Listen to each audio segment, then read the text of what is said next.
Bodo latest update बयखौबो बरायबाय दिनैनि रादाबखौ फरायदों आं प्रमोद खाख्लारि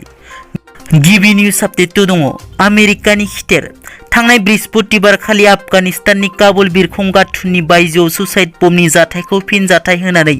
दिनै आमेरिकाया ड्रनजों बे सुसाइड बमनि गाग्लोबगिरि मास्टारमाइन्डखौ गाग्लोबो आमेरिकाया ड्रनजों गाग्लोबनायाव ISIS-K नि सासे सोद्रोमानि जिउ खहा जायो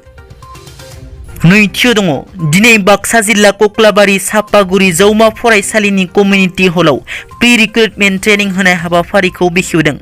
बे हाबाफारियाव बिटिआरनि गाहाय खुंगिरि प्रमोद बर' बिथाङा गाहाय आलासि महरै बाहागो लायो लोगोसे मन्त्रि इउजि ब्रह्म 27 BN लोक्षि बाजारनि कमान्डेन्ट अभिषेक आनन्द बाक्सा जिल्ला एबसुनि आफादगिरि उमेश दैमारि बिथांमोनाबो बाहागो लायो खौरांगिरिनि सिगाङाव बिटिआरनि गाहाय खुंगिरि प्रमोद बर' बिथाङा बुङो दि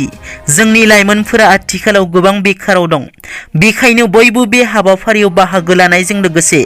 गावनि जिउ राहा दानानै लानायाव आगान होयो थांनाय सरकारा दोनलांनाय दाहारजों लोगोसे बिटिआरखौ ग्रोब ग्रोब लासै लासैनो सालायलांबाय दं आरो दाहार लानायखौ सुख'खांब्लानो जों बड'फानि थांखि बादियै बिटिआरआव गोख्रों हाबा मावलांगोन होननानै बुंथियो थामथियाव दङ दासान्दि ससियेल मिडियायाव सानै सुबुंखौ लानानै गोबां बेले बेजे जानायखौ नुनो मोन्दों बे सानै सुबुङानो जादों फावखुंग्रि गेमस्रि आरो फावखुंगुर जेम्स बिसोर सानैनि बेले बेजेनि थाखायनो बर' सावथुन मुलुगा ससियेल मिडियायाव सावरायजानायजों लोगोसे माखासे महरगिरिफोरा रायजानो गोनां जादों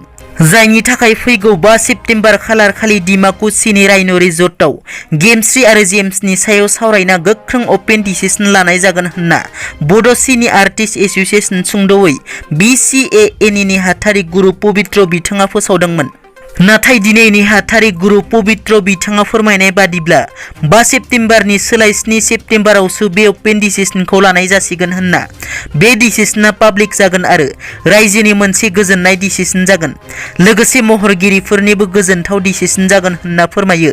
गुरु पबित्र बिथाङा मख'नो गोनांदि बर' सावथुन मुलुगनि फेस्ला फावखुंगुर फैला बिथाङाबो बिसोर सानैनि गेजेराव सोलिबाय थानाय बेले बेजेनि सायाव बिबुंथि लाखियो बिथाङा बुङो दि मिनिंलेस खोथाफोरखौ ससियेल मिडियायाव होबाय थानो नाङा बेखौ गावबा गावनो सोलायनानै लानो थाखाय खावलायो फैला बिथाङा ब्रैथियाव दङ थाद'नाय गैयै जुब जुब अखा हानायनि जाहोनाव धेमाजि जिल्लानि गोबां ओनसोलफोराव दैबानाजों लोमसावदों फ्राय 20-25 सान थाद'नाय गैयै अखा हाबाय थानायाव धेमाजि जिल्लानि गोबां ओनसोलफोरा बुरलुंबुथुर आरो लालि दैमाया उसिफावनानै दैबाना लोमसावदों बुरलुंबुथुर दैमानि सेर सेर जानाय गंद'सो गामिनि रायजोफोरा रैखाथि बादायाव थाहैनो गोनां जादों दिनैनि रादाबा एसेनोसै नोंथांमोना जुदि आंनि चेनेलखौ दासिमबो साबस्क्राइब खालामाखै अन्नानै साबस्क्राइब खालाम गोजोन्थों।